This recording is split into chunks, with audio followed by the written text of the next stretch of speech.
Hello प्यारे बच्चों, स्वागत है आप सभी का आपके अपने प्यारे से परिवार और स्टडी क्लास पे। बच्चों, आज हम पढ़ेंगे क्लास 10th मैथ्स एक्सरसाइज 2.1। इसके इंट्रोडक्शन की वीडियो ऑलरेडी डाल दी गई है आप लोगों को। डिस्क्रिप्शन बॉक्स में उसका लिंक मिल जाएगा और आप लोग सबसे पहले इंट्रोडक्शन की वीडियो देखकर फिर उसके बाद आइए प्रॉपर एक्सरसाइज के सारे क्वेश्चनों को हम लोग एक तरफ से सॉल्व करेंगे।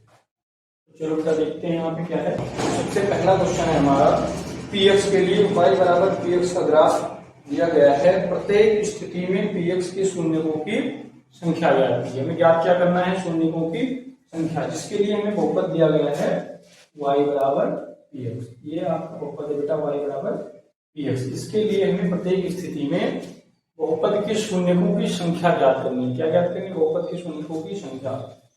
तो इसमें शून्यकों की संख्या कैसे पता लगाएंगे? तो ये जो ग्राफ आपके पास खींचा गया है, यहाँ पे एक्स अक्ष और वाई अक्ष के बीच में एक अन्य रेखा जो है वो जितने बार एक्स अक्ष को काटेगी आपके उतने ही शून्य होंगे। समझना आप लोगों का। इसमें यह रेखा एक्स अक्ष को एक भी बिंदु पे नहीं काटती तो इसके कोई शून्य नहीं होंगे, इसके कोई शून्य नहीं होंगे।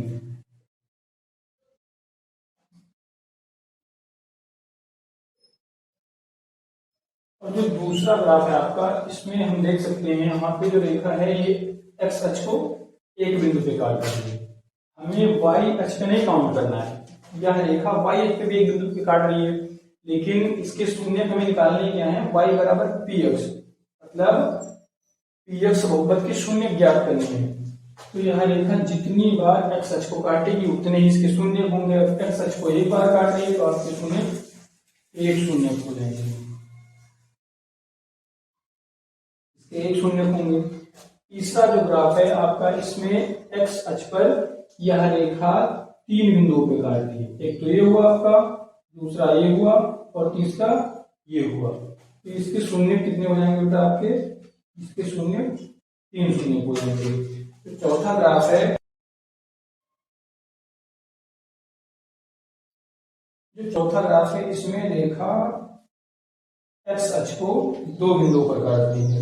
जो कर्व रेखा है वो एक्स अक्ष को दो बिंदुओं पर काटती है, तो इसके दो शून्य होंगे। जो शून्यों की संख्या होगी वो दो होगी, फिर दो शून्य हो जाएंगे। जो पांचवा ग्राफ है आपका, इसमें यह रेखा एक्स अक्ष को कितने बिंदुओं पे काटती है? एक तो ये हो गया, दूसरा ये हो गया और तीसरा ये हो गया, चौथा ये हो गया। तो ये कुल चार बिंदुओं पे काटती है। तो जो शून्यों की संख्या होगी आपकी, उस शून्य कुल चार हो जाएंगे। इसी प्रकार से जो लास्ट वाला ग्राफ है आपका, इसमें यह रेखा एक्स अक्ष को कितने बिंदुओं पे काटती है? एक ये हो गया, दूसरा आपका ये हो गया, तीसरा ये हो गया। तो कुल तीन बिंदुओं पे काटती है। इस प्रकार जो ये पीएक्स बहुपद है इसके लिए शून्य तीन हो जाएंगे।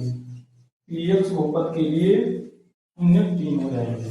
और इस प्रकार आपकी एक्सरसाइज 2.1 समाप्त होती है। और फिर नेक्स्ट अब हम चलते हैं एक्सरसाइज 2.2 की तरफ, जिसमें हम लोग शून्य ज्ञात करेंगे।